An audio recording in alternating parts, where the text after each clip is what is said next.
RSS इन दिनों एक नया प्लान तैयार कर रहा है सुपर बेबी तैयार करने का। सुपर बेबी तैयार करने के लिए संघ की स्वास्थ्य इकाई ने वर्कशॉप भी लगा दी है।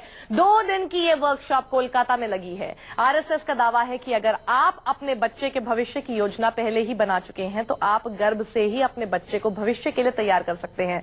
आरएसएस की स्वास्थ्य इकाई आरोग्य भारती बच्चों को गर्भ में ही सुसंतान यानी सुपर बेबी बनाने का दावा कर रही है। क्या आप ऐसा सोच सकते हैं कि बच्चे को गर्भ में ही सुंदर, गोरा और ज्ञानी बना दिया जाए? क्या ये मुमकिन है कि बच्चे का भविष्य गर्भ में ही तैयार किया जाए? क्या बच्चे की कद काठी और रंग को गर्भ में रहते ही तय किया जा सकता है?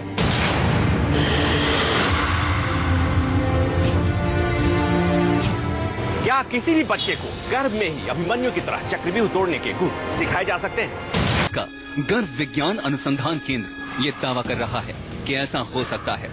बच्चे को गर्भ में एक रिपोर्ट के मुताबिक आरएसएस के गर्भ विज्ञान अनुसंधान केंद्र में कुछ ऐसे ही दावे किए जा रहे हैं। गर्भ विज्ञान अनुसंधान केंद्र की माने तो माता पिता का IQ लेवल कितना भी कम क्यों ना हो, उनका बच्चा ब्राइट और अव्वल हो सकता है।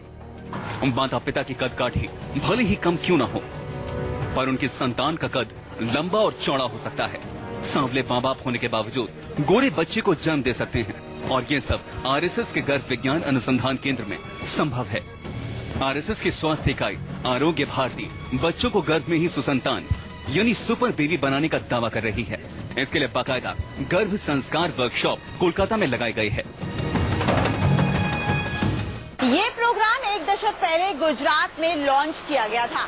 साल 2015 में इसका विस्तार करते हुए इसकी 10 ब्रांचेस गुजरात और मध्य प्रदेश में खोली गई और अब जल्द ही इसकी कुछ ब्रांचेस उत्तर प्रदेश और पश्चिम बंगाल में भी खोली जाएंगी। आरएसएस के इस प्रोग्राम के तहत इस विधि में माता पिता के लिए 3 महीने का शुद्धिकरण होगा। उसके बाद ग्रहों की दिशा के अनुसार संतान प्राप्ति की कोशिश करना शामिल है। गर्भधारण के बाद खान पान में भी कई तरह के नियम कायदे मान्य होंगे। इससे होने वाला बच्चा गोरा, लंबा और अक्लमंद होगा। इस प्रोजेक्ट से जुड़े लोगों का कहना है कि आयुर्वेदिक तरीका है और इससे प्रकृति के साथ कोई खिलवाड़ नहीं किया जा रहा। ये पूरी तरह से प्राकृतिक है। यह प्राकृतिक तरीका जीन्स को सुधारता है और इससे किसी भी तरह से खराब जीन्स बच्चों तक नहीं पहुंच पाते।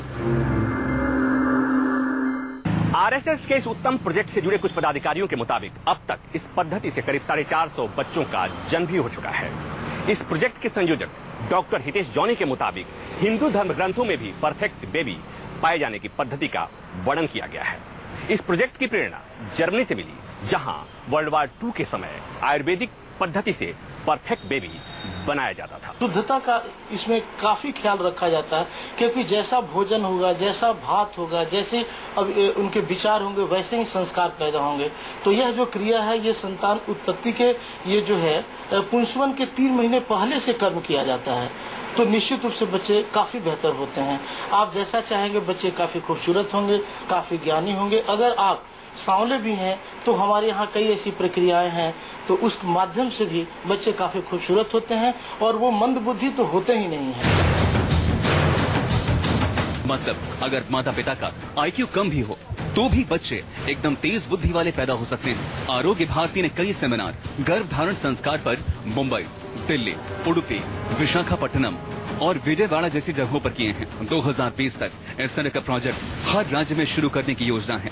आरोग्य भारती की इस योजना के तहत 2020 तक हजारों बच्चे इस प्रोसेस से पैदा किए जाएंगे। हालांकि आरएसएस के इस प्रोग्राम पर विवाद भी हो गया है। बाल अधिकार संरक्षण आयोग के मुताबिक यह विज्ञान पर अंधविश्वास की जीत है। आयोग ने अपनी आपत्ति लेकर हाईकोर्ट का दरवाजा भी खटखटाया। आयोग ने इसे अवैज्ञानिक बताया, लेकिन हाईकोर्ट ने उनकी याचिका नामंजूर कर दी। हालांकि कोर्ट ने आदेश दिया है कि वर्कशॉप के अंदर लोगों को बताई जाने वाली सारी बातों की वीडियोग्राफी की जाएगी। Bureau report, news 24। लेकिन क्या ये मुमकिन है कि गर्भावस्था के दौरान ही बच्चे के दिमाग को तेज किया जा सके, या बच्चा गोरा कैसे पैदा हो ये सुनिश्चित किया जा सके? शास्त्रों के जानकार मानते हैं ये मुमकिन है क्योंकि ये परंपरा आज की नहीं, सदियों पुरानी है। लेकिन डॉक्टर्स और विज्ञान का तर्क ये है कि माहौल और अच्छे खान पान से बच्चा स्वस्थ तो हो सकता है, लेकिन मनचाहा नहीं। हमारे यहाँ लव कुश की जो पैदाइश है, या बहुत सारे ऐसे राजकुमार हैं जिन्होंने जन्म लिया, उसके पहले यह जो कर्म है ये पुंसवन कर्म बोलते हैं। ये जातक के जन्म होने के पहले जो है 16 क्रियाओं में, पवित्र क्रियाओं में से यह एक पवित्र क्रिया है। और ये करने के बाद जातक का जो है चरित्र, जीवन, सुंदरता और उसके सारे जो जीवन है वो आभूषण के जैसे चमकते रहते हैं। पंडितों का ये भी मानना है कि ये प्रथा आज से नहीं, सदियों से चली आ रही है, लेकिन समय के साथ हिंदू धर्म में काफी परिवर्तन होने से ये परंपरा रुक गई। आरएसएस ने इसी परंपरा को फिर से शुरू करने की कोशिश की है। हमारे यहाँ देखा गया है कि समय समय पे धर्म का ये परिवर्तन होते रहा है और हमारा धर्म जो है अपने लोग को रोक नहीं पाया है। हमारे यहाँ बाहर से दूसरे धर्म के लोग आए और हम ही लोगों में से तोड़ के वो दूसरी जगह लेके चले गए। हमारा धर्म जो है रोक नहीं पाता है। यह जो है परंपरा काफी बेहतर शुरू हुई है और यह करने से हम लोग अपने धर्म के प्रति जागरूक होंगे और हमारे जो भी बच्चे होंगे निश्चित रूप से संस्कारी होंगे। लेकिन एक पक्ष विज्ञान और डॉक्टरों का भी है जो ऐसे तर्कों से बिल्कुल इत्तेफाक नहीं रखते। इसके लिए उनकी अपनी राय है। डॉक्टर्स ये तो मानते हैं कि गर्भावस्था के दौरान अच्छे खान पान और अच्छे माहौल का बच्चे पर असर पड़ता है, लेकिन ये नहीं मानते कि बच्चे के रंग, बच्चे की कदकाठी और बच्चे के दिमाग को पूरी तरह से अपने हिसाब से ढाला जा सकता है। See, genetic engineering, you are not doing something, going inside and changing the genetic makeup of a baby, because genetic makeup जो होता है एक बेबी को अपनी माँ बाप से वारसे में मिलता है, so वो हम उनका जेनेटिक मेकअप चेंज नहीं कर सकते। बच्चे का रंग जो है सांवला है तो गोरा हो सकता है या कद उसकी बढ़ सकती है, तो मेरे ख्याल से इसके लिए कोई साइंटिफिक एविडेंस अब तक तो मैंने नहीं देखा, क्योंकि पिछले 100 वर्षों से जर्मनी में बहुत, हिटलर के दिनों में इसके ऊपर बहुत सारे एक्सपेरिमेंट्स हुए थे, जब ये बताया गया कि एक वर्ण के लोगों की एक रेस चाहिए या उसी तरीके के लोग चाहिए, तो शायद वो तब से हम जानते हैं कि ये सब करना मुश्किल है।